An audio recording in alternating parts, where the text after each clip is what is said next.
Today's episode of the Mind Sculptors podcast is sponsored by TCG Player, your source for all your trading card game needs. Use our link in the description the next time you get your cards to help support the show. Today's episode is also made possible by our Patreon subscribers. If you want to support the show directly, head over to patreon.com/the Mind Sculptors and you can become part of the SCULPTY family today. Or if you don't want to do any of that, leave a like and comment on YouTube or a review on Spotify or Apple Podcasts as an offering to Algorithm Jesus. And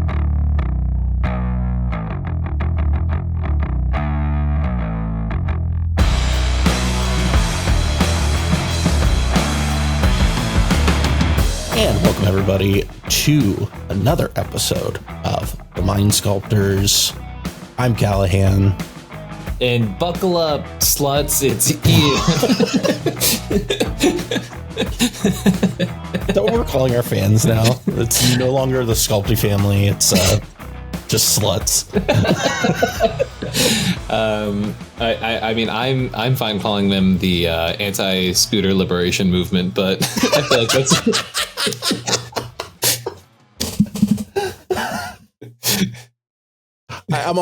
I think the Buick Boys is also like a good one. Double B's, let's go. We got a comment last week on somebody that was just like, it would be super awesome if you guys got a sponsorship from Buick. And I was like, if we get a sponsorship from Buick, it's over for the Magic community. Oh, for sure. We will not live that shit down. We will make that everybody's problem. We'll pull up in our big honking Buicks and just beep the whole show. Be like, guys, do you see what we did? You get it? Listen, if we get a Buick sponsorship, I'm talking Buick playmats, Buick t-shirts, Buick hard sleeves, Buick altars. Like that Buick money would not go towards living expenses. It would go all in on. Yeah. So what I'm hearing is that it would be a profitable investment if we were hypothetically the Buick company. So GM, if you want to reach out and get some of that good niche CEDH market. We know you buy literally everything else ever and you're a mega corporation, but how would you feel about sponsoring the Mind Sculptors podcast? How would you feel about throwing us a bone? Yeah. And giving us more reason to just sing the praises of your mighty fine automobiles. Here's my hypothetical. They come to you and they're like, listen, Cal, we love what you got working on here. We've got this whole thing going. I love how you call your audience sluts. But the thing is, we also own Big Scooter. So what? Oh, how do you handle that sort of conversation? Well, see that if they own Big Scooter, man, I think we just see that's when we have to ask the question of, is the Buick that much better than the scooter? And I think in that case, considering the Buick would just run the scooter over, I'm team big beautiful Buick all the way. Now I'm actually Googling who owns the Lime Scooter Rental Lime Scooter Corporation. They are a privately owned company. Shareholders include founders and early investors and their employees. Okay. Yeah, so they're an independent, which makes me fuck you guys. yeah. I was like, we've been sort of calling them Big Scooter for a while, but we just talked about selling out to GM and taking down the independent scooter company. We might be the bad guys, I realize. No, it's the children who are wrong. And also off record, Lime Scooter, if you want to sponsor the podcast, because we talk about you incessantly in sort Actually, of a fun comedic way. Whoever is Lime Scooter's direct competitor, feel free to sponsor the podcast. Magenta Scooters Incorporated has been like, damn you Lime Scooters for too long.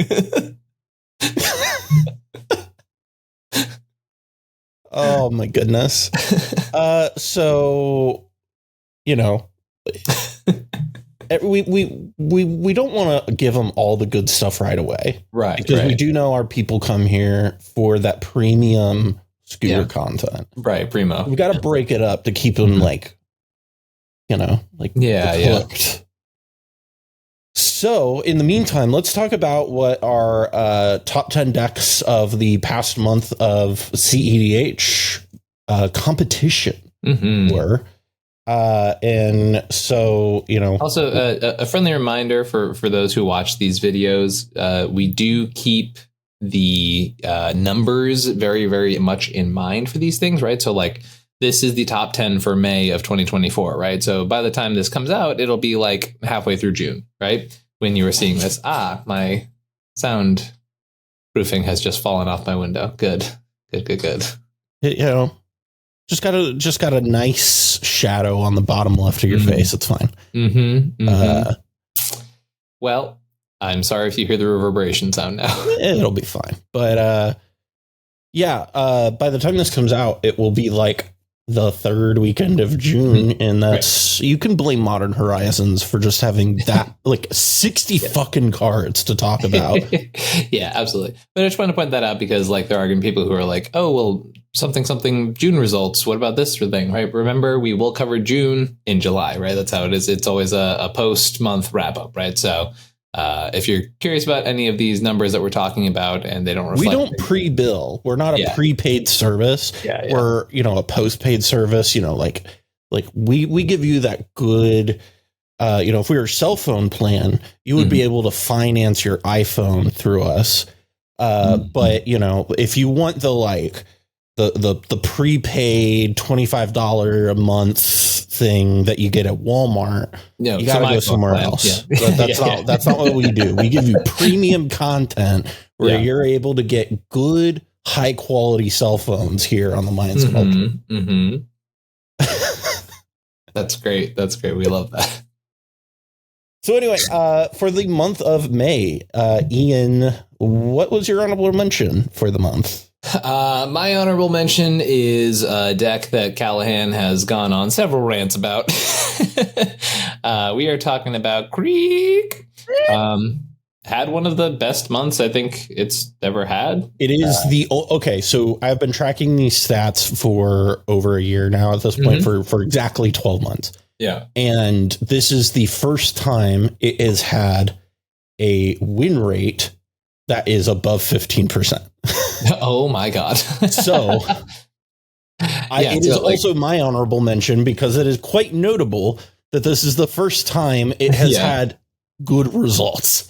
Yes. And I do think that is due to one specific run where a pilot not only because we had 5 top 16s in total, right? But we have a pilot who won an entire tournament. So they have a win, a top 4, and a top 16, obviously associated with that run. And only 12 entries. So we're looking at, about 1% of the metagame. Right. And but honestly, like the fact that there were also 4 other pilots who did top 16 is just better for the deck in general. I don't think it got many new tools, especially because this came out pre-Modern Horizons, right? So it's not like any of those cards like changed. Was there anything in OTJ that made a huge impact? Oh, actually, yes. I think like Lively Dirge is like a really big card for this, and the Insatiable Avarice as well, right? I think all of those spree cards are like actually kind of real for the deck. I've seen some acquaintances I know who play the deck. They definitely have a bunch of new tools in there. So honestly, that'd be kind of cool if the characters like actually got things that brought it up to that next level. That'd be sweet. That'd be cool. I can, dog on it less. I do think Lively Dirge is like a very real card that we sort of undersold, maybe. Yeah, I'm seeing a lot of like fringe decks like pick it up now. I have to remember what that card does because we talked about so many. Oh, that's the card that that bins shit at home. Yeah. The buried alive at home. No, I think that's a pretty decent card. Again, OTJ was another set where we did a 2-parter episode because there's so many goddamn cards. So it's like, there were multiple people, even in our Modern Horizons set review, who were just like, why didn't you talk about this card? It's like, listen, we talked about 60 cards. I'm not spending the month of June talking about every card in the set. It's a good set. Okay. Yeah, absolutely. Yeah, but I also have Crick as my honorable mention. Like you said, pretty good month. Had a 30% win percentage for the month, which is an anomaly for this deck. It's actually one of the most like consistent like appears on usually. The metagame breakdown and consistently is like sub 20%. Right. Had almost a 42% top 16 percentage, so the conversion rate wasn't too bad. But again, I think it's also important to note that it was 12 appearances, which is, when I am putting stuff into my top 10 for the month, I generally am trying to find like more than 10 if I can. Like if I can include things that have like closer to 20, and up, I feel more comfortable with those picks. But with that being said, like this is a great honorable mention piece. I still don't think overall in the general metagame, I don't know what the metagame was like that these decks were going into. Yeah. So they might have been super favorable. Like there have been instances we've talked about with like Rogsai decks, right? Where you'll look at the pod composition and you're like, oh, well, no shit, Rogsai won that. Like, it's like obvious. And I think Crick can benefit from that a lot as well, where, I don't know what the pod composition was like. I don't know what that metagame was like, but it is a pretty good showing. So good job to Crick for finally putting up a good result for a month as a group. Oh, we love that. What'd you say? I said we love that. Yeah, we love that. We like to see people do well. Right. And this is one of those things. Like and part of the reason we geeked out about Modern Horizons for a couple of weeks, right, is like anytime decks are different, do better. We're a fan, right? You might hear us. It's so funny the amount of people who'd be like, "I know you hate Atraxa." It's like we don't hate Atraxa. I love Atraxa. I want it to be one of the best decks. Like, right. It's just when decks start stagnating or they're just not doing good stuff, it's like we'll call them out on it. You know what I mean? Like I can't think about how long on this podcast, either you, I, or guests would call out Rogsai pilots for not doing new stuff, and now they've innovated on the deck and like it's doing well lately, right? So it's like like we want to see people innovate and move and push forward, right? And the numbers reflect that, right? Also, there is a certain amount of it's like, oh, we do have our opinions on these things, but we also try to look at the numbers and be realistic about that stuff too. Yeah, like it's, and the other thing is too, like if we're giving criticism of a thing, it's not to be mean, right? Like we're not doing this because it's like, oh, fuck you. Like we're doing it because it's like we want to give you criticism that we think is like, actionable or like helpful in some way, like what we aim for at the minimum. But criticism equals feedback equals avenue to improve, right? That's how we feel. But let's get into this top 10. Ian, last month you had Kinnan at number 10. Something tells me I don't think Kinnan's gonna be here this month. What do you have here at 10? Yeah, I, honestly, and here's the thing, right? Like, do I think that I, as a pilot, could show up with Kinnan and probably do really well with the deck? Yes. Do I think it's actually kind of underplayed right now by good pilots? Yeah, actually, I do. I still think the deck. I just think what we're seeing right now is the still disparity. The third most played deck, right? Right. And so what I'm saying is the disparity between the floor of the deck and the ceiling of the deck has never been higher. Yeah. And because of how much attention it gets and because of how often it's overrepresented, right, the numbers are always going to be dragged down pretty aggressively, right? Mm-hmm. So that's sort of thoughts on Kinnan. It's not on this list today. I know Wounded's going to be in the comments like freaking out. But let's talk about decks with Kinnan in the 99. And that's number 10, Rog Thras, right? So this deck had a decent month, right? Like nothing super exceptional. It had like a 32% win, but like apparently almost 33%. Like it had a pretty decent month. But like a lot in Swiss apparently, because like it's got a lot of top 16s and only one top 4 no wins, right? Yeah. So I don't know what it's saying about that deck that it's like just not able to clinch in the top 16, which is very surprising. Again, notably 13.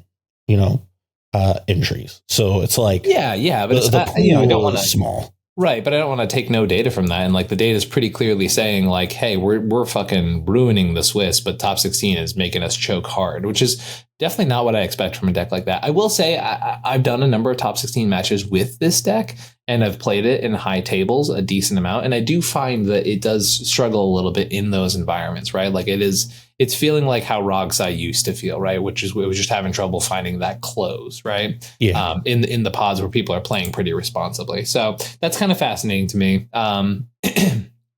Yeah, apart from that, the deck is solid. I generally think it's kind of underplayed as an archetype, and I do see it being picked up more. I know for a fact, like I saw 2 in the same pod when I went to SCG Vegas. So like maybe the deck's picking up a bit of momentum, and it maybe it's just like a representation of what kind of tournaments were played last month, right? But yeah, I definitely do think the deck's solid. It's got a lot of good pieces. You know, the question of like Rograk versus X red partner do always sort of come up with this archetype, but it's been consistently performing. And, you know, I think there's still a lot of space with this archetype. I think there's many different avenues you can go down. You can do the Itali kitten stuff. You can do the Earthcraft stuff. You can do like the sticker goblin, right? So there's a lot of different potential avenues. It got even more tools post Modern Horizons 3, right? So I think there's a lot to explore there. And I think it's been, as I said, a little underplayed. So curious to see where it goes. One of the decks that I think benefits from the flare cycle the most, actually. Yes. Yep. Like substantially, because you have 2 low costed commanders that allow you to turn on 2 of the flares, which is really nice. I did talk about this with a client recently. I think I would never play the blue flare in that deck, because as someone who's played a lot of Thrasios strategies, the amount of time you have infinite colorless mana and you can't win because you can't get your Thrasios back out. Yeah. Because you don't have the double pip is like very real. And so if you're using a flare to protect it, like that situation is going to come up a lot, right? Yeah. No, I think that's fair. Yeah. My number 10 for the month is fucking guess who's back? Back again. Magda's back. Tell your friends. Magda is one of those decks that we talk about this quite a lot, where it will just like have like a string of like okay to bad months, and then it will just pop the fuck off, and it's like no particular reason why other than it just suddenly did really well. And this was one of those months, had a 32% win percentage overall, a 40% conversion percent, or almost a 40% conversion percentage, and took down a tournament with a handful of top 4s. So like it, you know, had a good month. I think the only reason I will continue to be hesitant to put it higher on this list is, one, it's a monocolor deck, and that monocolor is mono red, and that is not my most confident monocolor to be playing. And so this is a deck that tends to pop in, pop out, pop in, pop out. And so I will give it the, the credit that it's due when it does do well, but I don't see it doing well consistently enough to rank it higher. So I have it here at 10. I have this deck way higher, so we'll talk about it later, I guess. Yeah, no, that's super fair. Number 9, Ian, what do you have here at number 9? At number 9, I have the lovely Tivit. As much as we love Tivit, you got 28 representations in this month and a slew of top 16s, right? We got 7 top 16s out of 28, 0 top 4s, 0 wins, right? To me, I think Tivit, like a 20% win rate overall, right? Like Tivit is just sort of floundering, right? It is washed up on shore. 26%. 26%. It had the exact same win percentage as Rog Silos, and I'm actually going to talk about this later. Yeah. And this is more my reflection of like what is happening in the meta overall, right? I did talk about how like, a lot of our numbers here on this list are based on the things we're seeing from last month, right? But to me, I'm also seeing Tivit just like sort of just fizzle a lot. Like it just really feels like it's just not doing anything the other decks are doing better. I think, you can guarantee with your Esper good stuff pile that you will make top 16 with a decent rate. And I think we're seeing that, right? But at the same time, when it's being pitched against the other things that are doing well, it's failing, right? It's doing what Rodside did a couple months ago, which is just like making that top cut and then just failing to connect, right? And I think it's just a matter of it's too slow right now. I think, and this is a conversation we have about the meta overall, but what we're seeing is what we saw post Flash ban, right? Which was, everything was mid-rangey. We had the battle of who could resolve your Seedborn Muse first, right? Like that was literally what the metagame looked like, right? And then the old blue farm, which was a lot more like Rogsai, which ironically, this current blue farm is also a lot more like Rogsai. That deck came in and everyone was like, oh, we keep losing before we've set up our third engine. It's like, well, yeah, stop setting up a third engine. You know what I mean? And that's what was happening, right? So we've kind of revisited this extreme from, I want to say like 3 years ago at this point. So the meta's kind of gone full circle. And we're seeing this push where these slower decks are just having trouble taking the W, and the decks that are a little bit faster, a little bit more punishing, are starting to punish them very aggressively, right? Which is why you see, maybe not as much in May, but we're going to talk about June and back with April too. Like Roxette's just doing better, Yeah. I have it a bit higher, but I think it had an improved month from last month. But like I said, it's performing like about as well as Rogsai is overall. Just hasn't been able to take home a tournament win in May. So, but I'll get to that when I get to Tivit. I don't have it too much higher. My number 9 for the month is Rograk Thrasios. This is where I have Rog Thras. I agree with a lot of the things you said. I think Rog Thras is pretty good. I said with Crick earlier that, 12, 13 entries is not where I really want to be. I want to see more of those. The difference here is Rog Thras has a history of showing up on these reports and doing well, whereas Crick has the opposite problem of consistently showing up on the ports, but is also consistently not doing well. Right.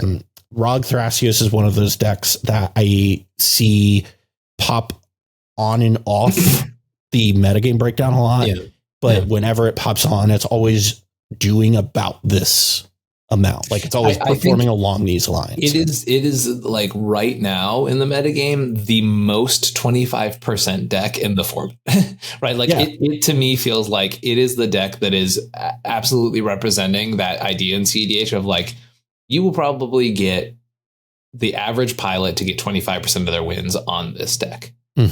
Depending on the month. If you smush them all together, you're hitting that average. Well, and I think it's a deck that really just like, I think too notably is that if you were like coming over from like a 60 card format, I think it's like maybe one of the best cards or decks to play if you're coming over from those formats, because it plays a lot like modern decks that you're familiar with.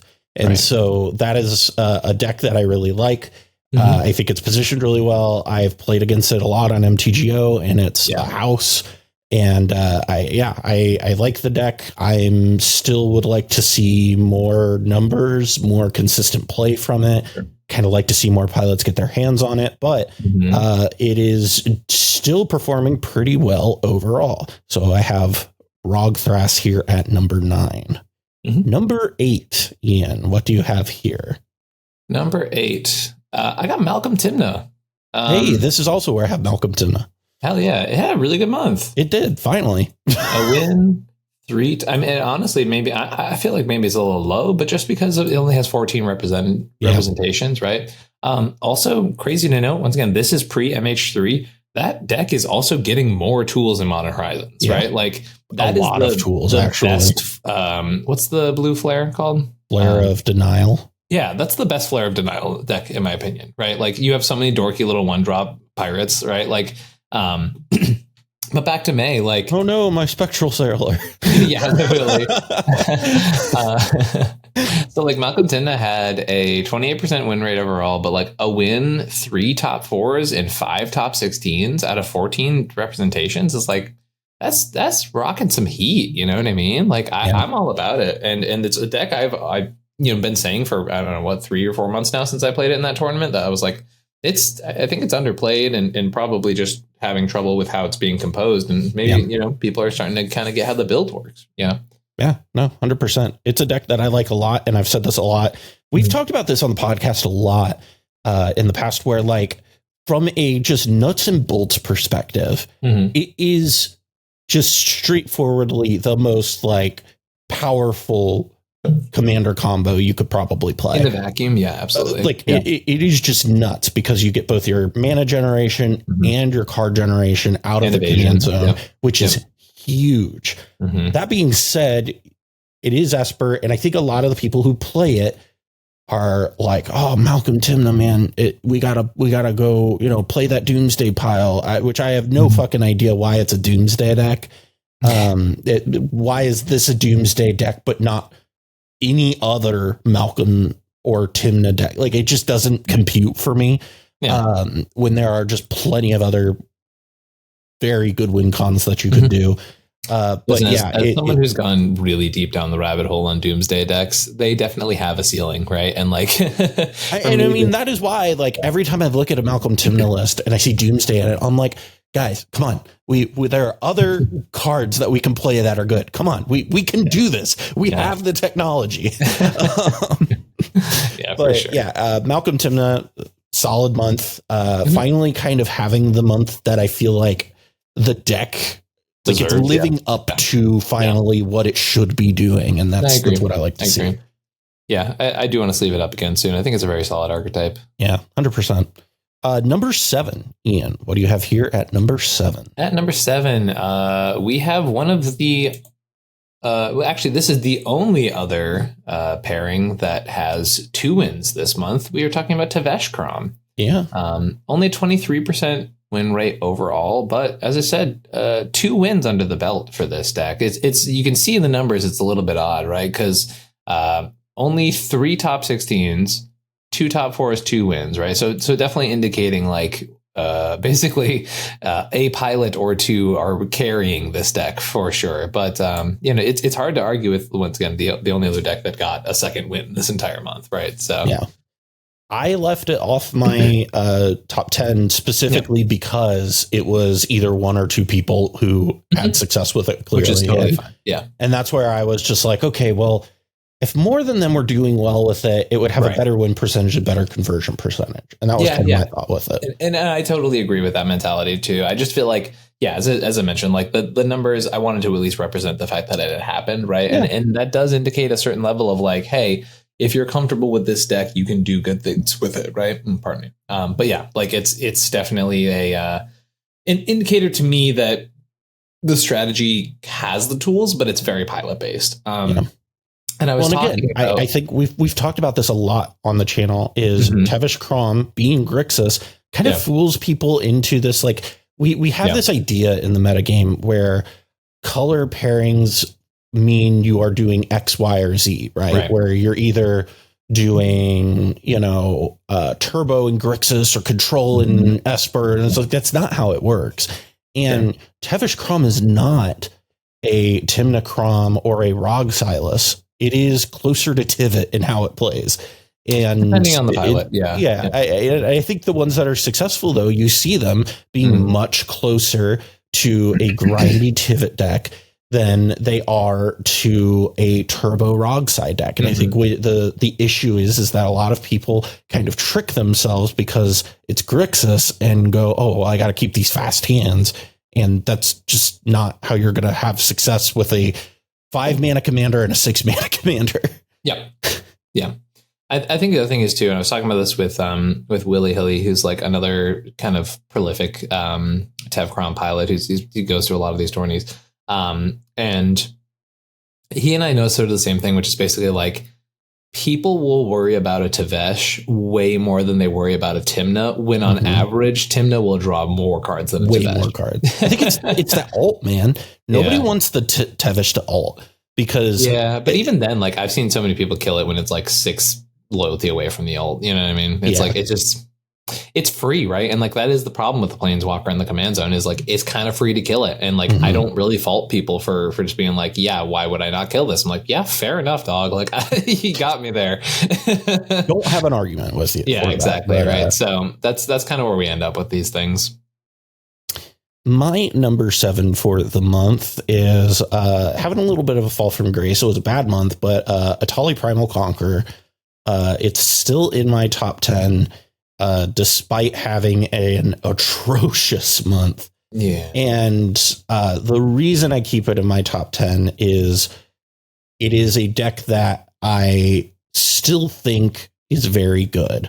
I think that we are seeing a popularity boom in this deck. And I want to see one more month where it kind of, if it performs as well again, it's out. But yeah, I mean, this is like one of the worst historic months I've ever seen for a deck. Yeah, this is like one of the worst months a deck could have. Yeah. And so I don't think this is indicative of the deck as a whole. So I still punish it and drop it down to 7 from 4. But I do think, because I keep it in my top 10 because the strategy is just so inherently powerful and hard to deal with that I think, if more people get in reps, I think you can only get better with it. It just has so much potential. And I will say it definitely feels like a entry deck for some people, right? Like I think they're seeing this deck and it's fun and it's cool and explosive. And I've noticed like Timmy energy. Yeah, it does. And I definitely noticed that like I was talking to a lot of people who are like, oh, this is my like first or second deck in cEDH, right? So like it's a tough deck and not a great deck to play as like one of your first I do also agree. I also agree. Because it does rely upon like a lot of your critical thinking, and like it's tested me in ways that I did not think many decks could. For sure. But the other part of that is too, I just think it's a deck that's kind of tough for folks. I think you're also starting to see the people who are just like, well, it's always in the pot. I'm going to snap keep the mind break trap, right? So we'll see if it's a strong reaction to it. But I've also seen a lot of people who are like, I know like known pilots who go to some of the smaller like mid-sized tournaments. Like this is my fun deck for the tournament, right? Because it totally is. It's a blast, fun play. So I wonder if things like that are hurting the numbers. Like how many people are seriously showing up with a Tali, right? Yeah. Like is a question that is sort of funny to ask, right? But we'll see. We'll see how the deck does moving forward. I'm still gonna play it. I still love the shit out of it. I think it's we're starting to see the floor of its potential, and I hope that it's capable of more than just that. Yeah, for sure. Moving on up to number 6, Ian, what do you have here at number 6? I don't always know why I take a sip right when you go to ask me. A deck that I historically have just sort of gone so back and forth with. This is our Peak and Valley deck of the format. We're talking about Najeela. This deck is either feeling like it's singing, feeling like it's doing the best shit you could possibly be doing, or it just feels like kind of a mess, like in so many ways. It's either the best deck in the format or the worst deck in the format at any given time. Genuinely like I think that's a little hyperbolic, but I do get it's got that feeling to it. It's like I think it's either the best 5-color or the worst 5-color deck is maybe how I want to put that, right? Like there are weeks and months where I'm like, God, just leave up Cody and get blown out that way, right? And then there are other months where I'm like, and there are other months like now where I'm like, all right, people are starting to get the rhythm of the deck. They're figuring out what cards to cut, what cards to add. They figure it out, depending on the builds, right? Because like different Najeela builds have different ideas and itineraries. And it depends on what type of metagame they're attacking, right? It's definitely one of the most metagame affected 5-color decks, period, right? Like you can show up with Sisay kind of anywhere and still get relatively similar results, right? Najeela, you show up in the wrong pod and it's just like blowout city, right? Yep.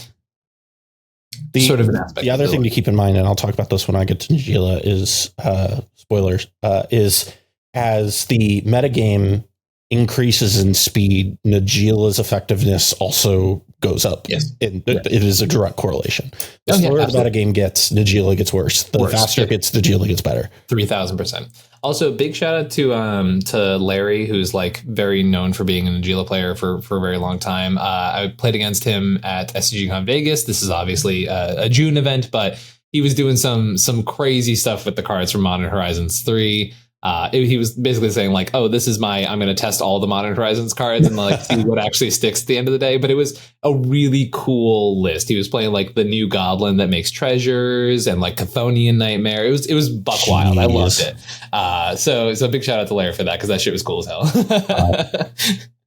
My number 6 for the month, this is where I have Tivit moving up slightly from last month. It had a bad month last month. It had a fine month this month. Yeah. And Tivit continues to be, what I consider to be like the litmus test of the metagame almost. Is, if Tivit is how well Tivit is performing is kind of like an indicative of which way the Tivit or the format is going. So I've been playing a lot of Tivit on MTGO lately instead of playing, some of the more fringe things that I've been testing. And I've been extraordinarily happy with it. And one of the things that I've liked the most out of it is specifically the attrition game plan in Tivit, I think, is stronger now than I think it's ever been. And I think the cards can you expand upon that? So cards like Shieldred, cards that punish your opponents like that are doing really well. And it's specifically because of how much card draw is happening. And because of that, you have a big commander in the command zone that makes, life, it kills people real quick. And then you have, things that are draining people kind of quickly, a lot faster than I think people are really prepared for. Yeah. And the thing that I have been seeing from Tivit decks that are not performing well is they're playing one key different card than what I have been playing. And that's Urza instead of Shieldred. I think Urza is the worst Tivit card, personally. Urza is what you play if you are just trying to grind value. This deck really doesn't need another value engine. This deck needs a way to help you turn the corner. And I think Shieldred is one of those cards that helps you turn the corner and especially punishes decks that are heavily reliant on those early heuristic studies. And that has been where I found the most success with the deck, has been with playing the attrition game, not the mid-range game. And that's one of the things I think the deck does exceptionally well, is I think it attritions better than most decks of the format. Tivit, again, did have a June result that I think is really good, but we'll talk about that in June. It also just kind of had about an average. There are like a handful of decks that all did about like 26% win percentage and about 27% conversion. Yeah, I did notice that. It's a very balanced month, it feels like. So there were like a handful of them, and this is kind of just like one of them, in my opinion. And so like Tivit is just a deck that I traditionally really like. And I have it here at number 6. Yeah. There's a lot to be said about like how we each individually feel about Tivit and where our lists represent it. For me, Tivit's one of my first loves in this format. It's my first, big win was on that deck, right? But it does feel like it's just falling short right now. I think there are definitely competitive advantages for playing Tivit. I just feel like the list as is has been letting it down a little bit. And I think like I would want somewhat of a rework personally to feel more comfortable with the deck. Like I kind of want to ground up Tivit where we kind of burn the old Tivit and then say like what's left over, how can we affect what's happening right now in this metagame? And then the question becomes like, does that Tivit still look like Tivit, and would that be a better commander at the helm than Tivit? No, I totally get that. I will say, I was playing a game the other day. I somehow managed to go turn 1 Tivit into turn 2 Shieldred. And let me tell you, that will win some match games. Yeah, no, that's that do be winning games, huh? Turns out. But yeah. So moving on, number 5, Ian, you added Holly here at number 5 last month. What do you have here this month? I miss my queen. But yeah, no, I'd said earlier, I had Magda way higher than you did, and I have her all the way at number 5. Now, once again, reflective of last month, Magda had a fucking crazy month. Like, had a 32% win rate overall, a win, 3 top 4s, 9 top 16s out of only 23 people. That is absolutely bananas, right? Yes. Like, at what point do we stop saying this deck? In like, we have Najila, right? This famous deck that everyone's just like, this is a CEDH all-star that just is very metagame specific. At what point do we not recognize that Magda's the same fucking thing, right? Like it is just... Well, here's the key difference. One has 5 colors. Other has 1 color. It doesn't matter. Like the scoreboard. Look at the fucking results. It does not if we were matter. to look at the scoreboard historically, Najeela has consistently better results than Magda does. Consistently performs better and more consistently performs across the board, across metagames than Magda does. Magda is so peak and valley. Najeela might have peak and valley, but that started with Orcish Bowmasters. Okay. Najeela has historically across the board just been consistently pretty good.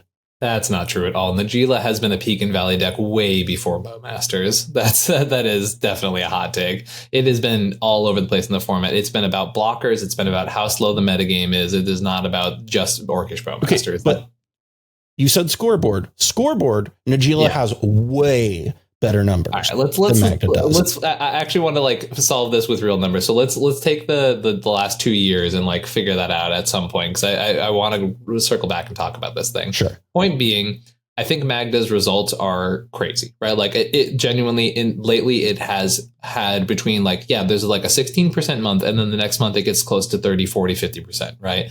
And I think the amount of times it's done that, and I've seen competent pilots, like the same thing we just talked about earlier with the Vesh Crown, except for it's also getting more top 16s in general too, right? So these pilots are sitting there in decks with 5-color pods, and if they know how to Magda right, if they know how to not just jam a bunch of dwarves and be like, oh, I got there, right? If they know how to do that deck correctly, then the deck wins so consistently, right? Competency in that deck, a devotion to Magda, pays off in ways other decks don't, right? It's very similar to Sisay in that respect, right? Where it's literally tutor.deck in the command zone, but there are genuinely advantages over Sisay in the sense that it is cleaner, it is more the toolbox options are a little bit larger than Sisay's, right? In the sense that you have every artifact at your disposal, right? But obviously, downsides of being one, as you mentioned, monocolored deck, right? So you got to get real creative with your answers at that. Yeah, I see what you're saying. I think Magda will,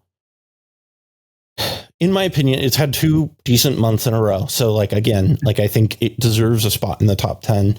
But I think one of the things that is really important to remember here is also how good Magda pilots are at being it's only 3 treasures. It doesn't matter.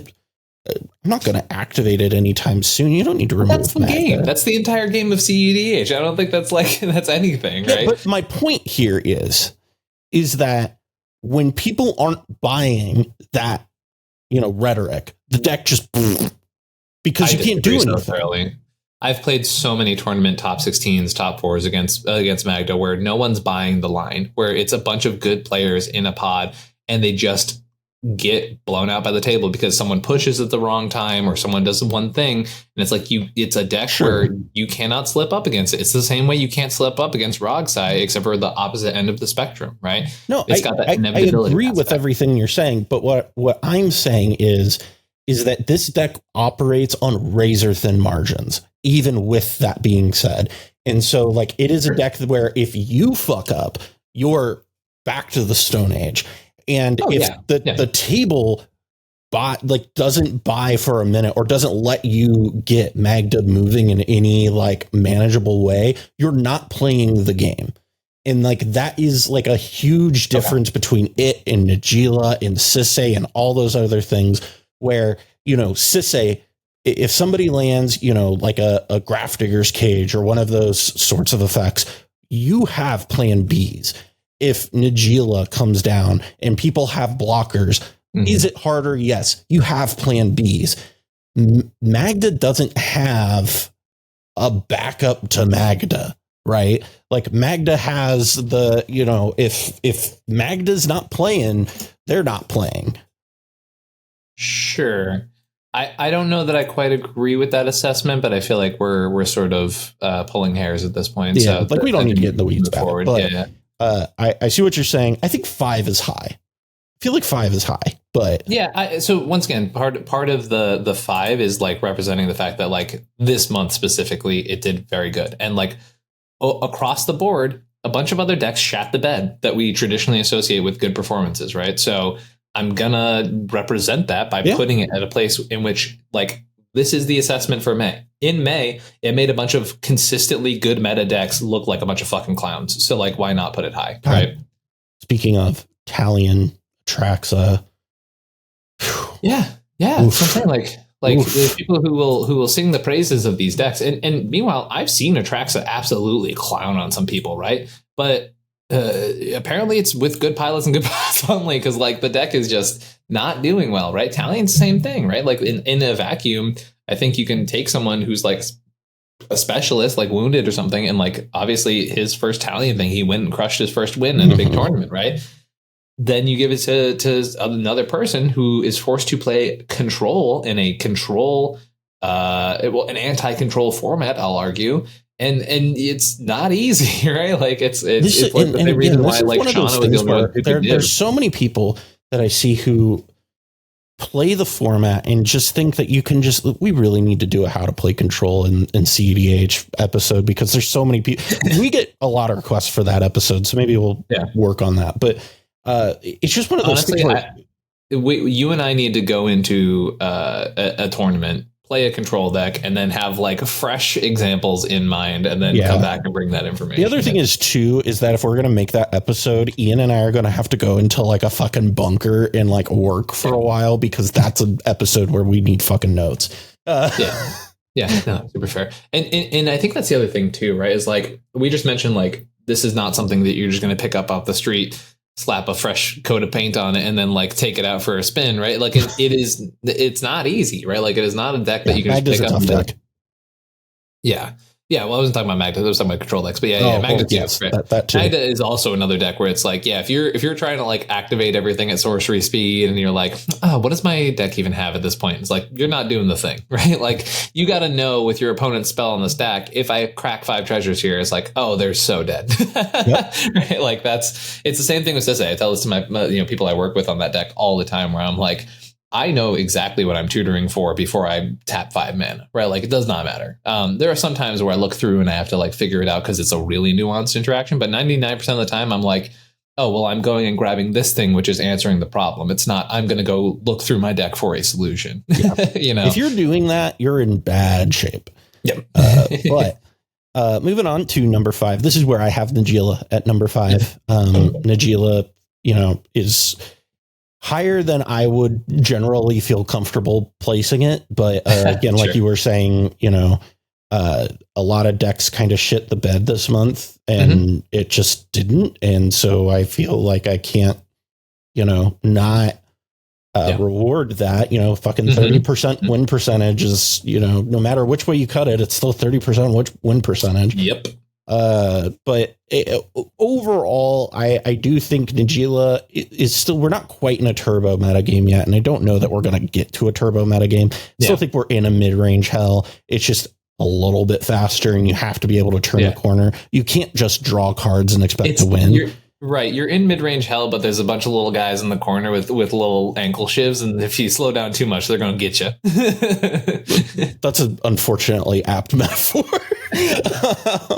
It's just like it's a thing where Najeela is, again, finding its footing for the metagame. And I think that's one of the things that I see Najeela pilots who, aren't super versed in it struggle to do, where, when the metagame shifts, what minute decisions and how they play the deck, how they construct the deck are they making, because they're super mini micro decisions that changes how the deck plays, that you are making based on the metagame and what you are seeing at the table. And I think that's one of the deck's strengths also, is the deck is able to be like, all right, we're going pound town, Najeela, turn 1, baby. And then there's some games where you're just kind of like, I'm going to feel this out. I'm going to let it come to me, blah, blah, blah.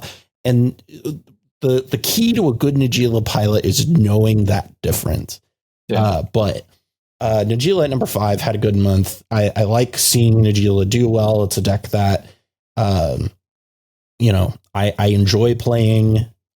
I don't enjoy playing the version that most people play, but it is a deck that I have a lot of respect for, and think the metagame is better when it's better.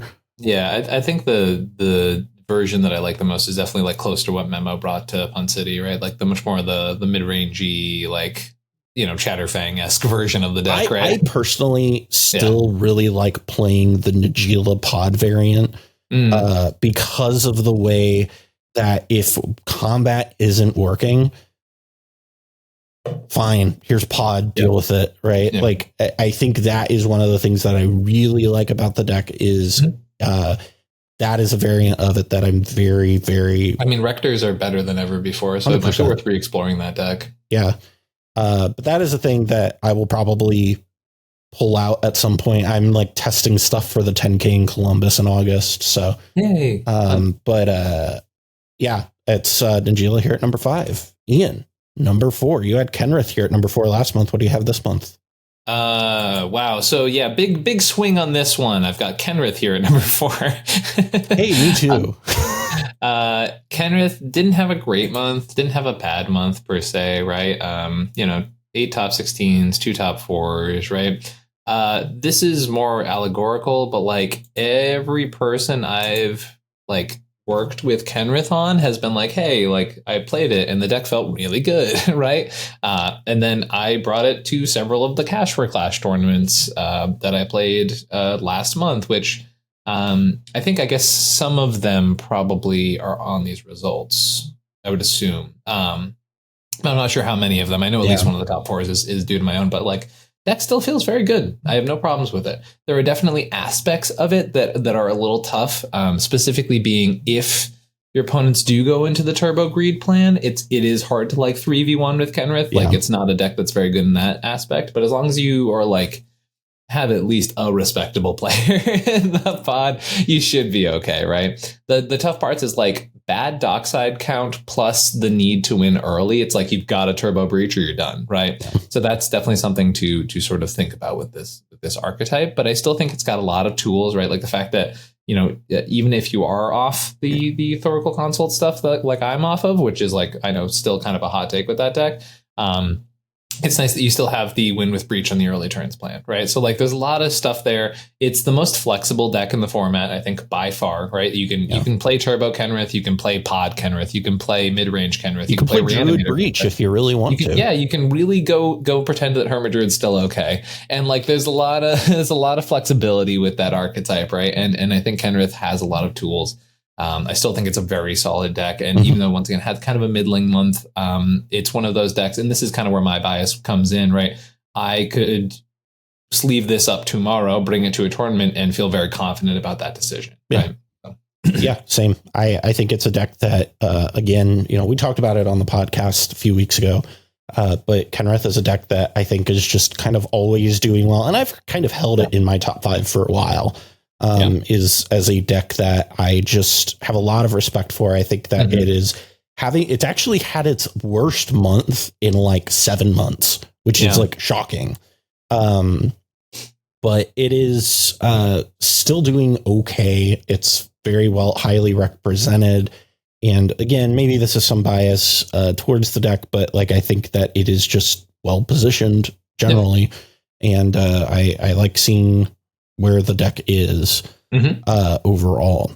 Number 3, Ian. Number 3. Do you have what you had last month here?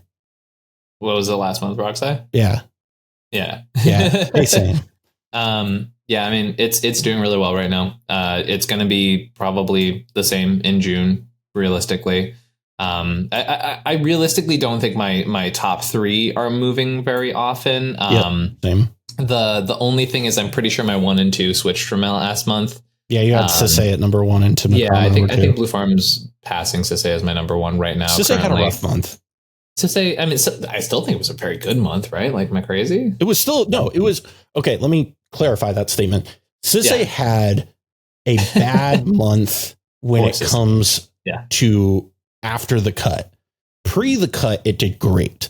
But It has a 43% top 16 percentage, which and then it drops down to 9 top 4 percentage. It's like a huge drop off. Yeah, and that makes sense, right? And this is exactly why actually I have Blue Farm above, because like at the end of the day, I have been in pods in this month where I'm just like, yeah, like they are playing on easy mode, right, against Blue Farm, right? Like I genuinely feel like, and I know we're talking about the top 3 because I assume our top 3 are the same. Yeah, at this point, right? Mine is also Rogue, Raxilis, Sisay, Timna, but they're ours are identical. Yeah, I was actually surprised last month that ours were that like slightly different. Yeah. And as I said, like I think every day Sisay and Blue Farm switch, right? But like right now in particular, the greedier people play, the better Blue Farm is going to be, because it's just white Rogsai right now.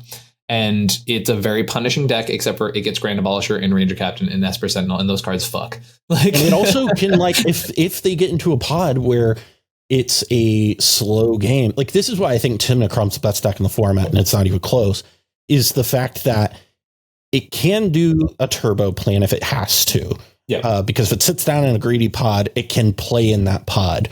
It's not its best environment to play in, but it can do that and it can succeed there. Whereas like Sisay, if it sits down with like a bunch of turbo decks, is going to be like, oh shit. And you know, bust, yeah. Timna Crom, on the other hand, can play in any pod composition and be fine. And I think that is a huge advantage. Right. Sisay is the extremes are exaggerated, right? So like Sisay does much worse in faster pods and much better in slower pods than Timna Crom, right? Yep. Timna Crom is just consistent, right? It's like here is good results. Have them. If you want the deck that has the best fight against every deck in the format, it is Blue Farm, right? Like without a doubt. You know, and if you want certain specific competitive advantages, if you're more of a creature combo player, then you go with Sisay, right? Yep. But the two decks are like very clearly, and it's so fucking funny. If you look at like 6 months ago when we were talking about Sisay, it's like, yeah, it's definitely picking up steam as one of these. Now we're just like, I don't know, it's kind of like Blue Farm. Like it's so crazy that they are even this close in conversation nowadays because of how much the metagame has shifted, right? But like, it's, if you want to do well at a tournament, guaranteed, right? And if you want to have an easier time, you probably go play Blue Farm because it has a good matchup against everybody, and it's a little bit easier to digest. And if you want to spend the time, I said this last month, but it was the thing that really resonated with me was I forget who said it, but it was one of the pros at the Pro Tour who said something about Esper mid range that was just like, listen, I work a full-time job. I don't have time to spend like hours and hours and hours and hours and hours testing every archetype.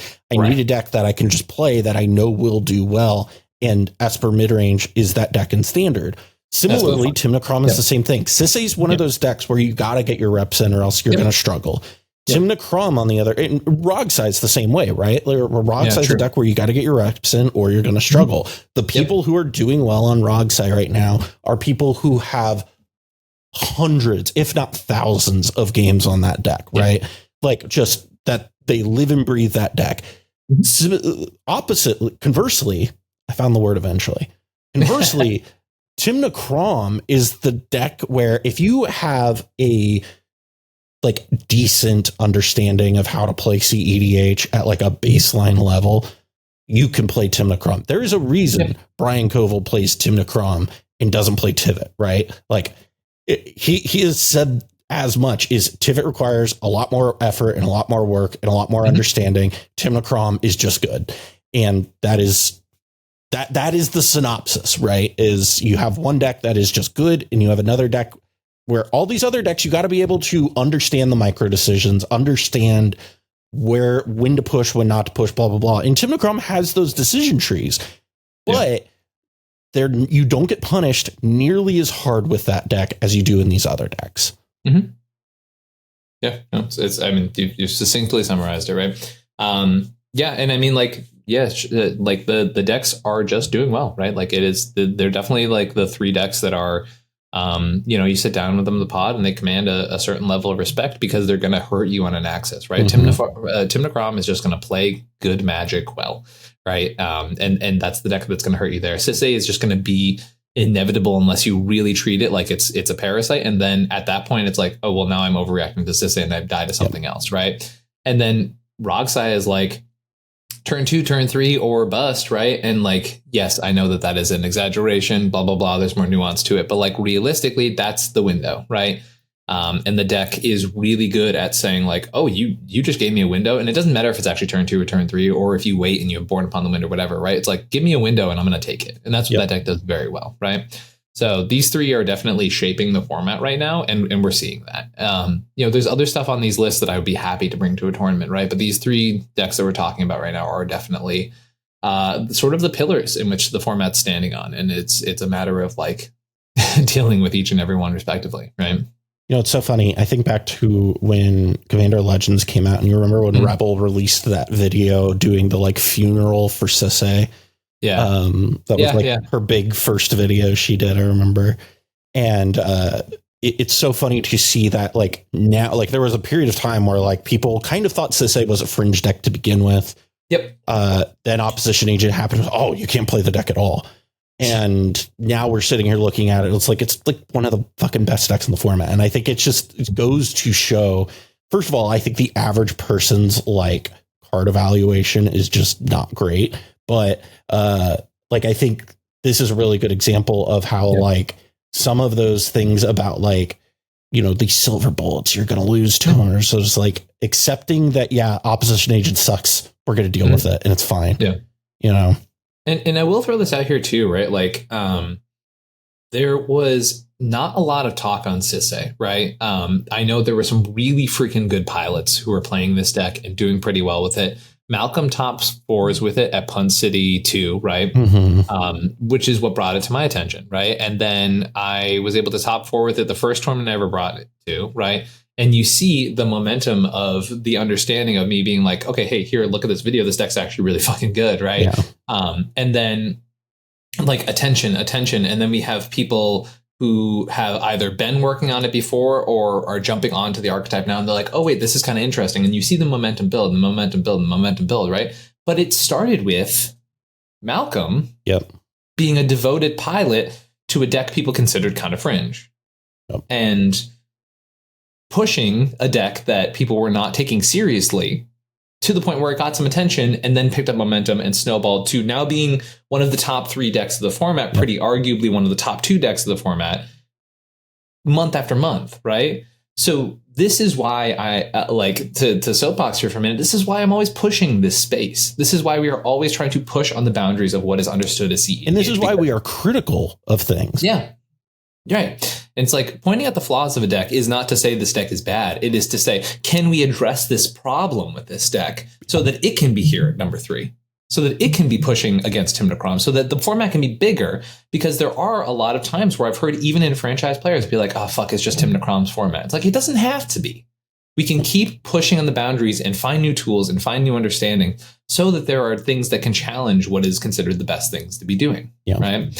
And I think this is like the reason we do this every month. It's not just to be like, here's the same copy paste. It's like, no. Here's what's putting up a fight, because at the end of the day, no one's going to want to play a 3-deck format. Right. No one's going to give a shit about a 3-deck format, but a format that has constant variance, constant meta share, and the ability to have good decks challenge the things that are considered the best is what people are going to be interested in. Right. And if you're like a deck specialist and you're like, I don't care, my deck's in the top 4 or 5, like whatever, I'm going to do this all the time.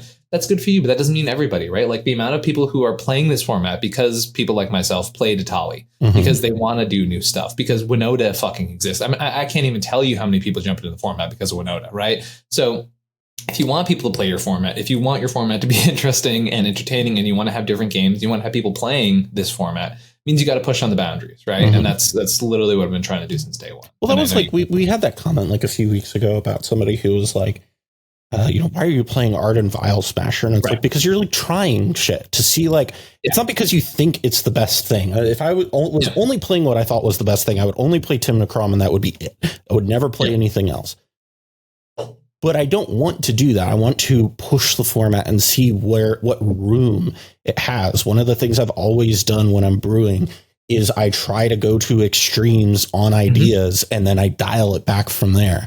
Because that is generally how you find how far you can push an idea, is you take it to the extreme and then you figure it out. But I don't know. I really think the metagame this month it's overall like doing pretty well. I will say I don't love how many partner decks are in the top 10 for me. I think, to be honest, I think this is one of the least inspiring months of all time. I very agree with you. Yeah. Like there's just a lot of like, yep, that's a good deck. Yep, that's a good deck. And it just like, yeah, overall feels, you know, I don't know. Mm-hmm. I don't feel like the format's in a bad spot, though. I just think, like, numbers wise, like this is the stuff that did the well. difference between like bad and uninspiring is like the nuance there, right? Like uninspiring being like, there's no one like making a good push with the other stuff, right? With like Magda's basically it. But once again, at what point do we just start considering Magda meta that has a good meta or a bad meta shift at the time, right? Yeah. Yeah, I think that's fair. But let us know what you think down in the comments, where you can tell us your thoughts on the format and what, you know, throw you know, what are your top 10 lists? What do you think your top 10 are? Go ahead and throw them in the comments. And while you're doing that, Ian, if people want to work one-on-one with you, where can people do that? Hey, everybody. If you want to find me for cEDH coaching, you can do that at comedianmtg@gmail.com. You can find me at comedianmtg, Twitter and Instagram, or Discord comedian_mtg. Any of those places, just find me, DM me. People keep showing up in my Discord and being like, where do I do the thing? It's like, send me a message, please. But yeah, that is how you do it. Any of those places, if you want cEDH coaching for the person who has more wins with diverse archetypes than any other player, come find me. If you're playing a deck, the odds are I have played it, and I can help you take that next level up moment. Love this stuff. Love working on this channel. Love working on my own channel. All this stuff is great. Appreciate everyone in the audience. Take down Big Lime Scooter. Free the people. All that stuff. Drive Buicks. Make sure you drive Buicks. Yes. Support General Motors. Support General Motors. Take down Big Lime Scooter. I couldn't even say it. That's rough. Ooh. Okay. We're here for big auto. Big auto is our thing. We're all for bailing out the big auto. Oh no. The Obama-era policies.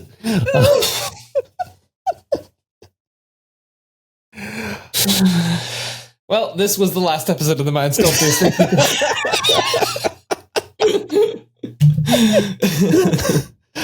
Thank you all for joining us. If you want to support the Mind Sculptors podcast directly, you can go to patreon.com/the Mind Sculptors, and you can support us there. If you don't want to give us your money, that sucks, but I understand. Leave a like and comment here on YouTube or over on Spotify. Also, make sure to follow us on TikTok at Sculpty Boys, and you can find clips of the show. We're starting to do that over on TikTok. So, but yeah, with that being said, we'll see everybody next week.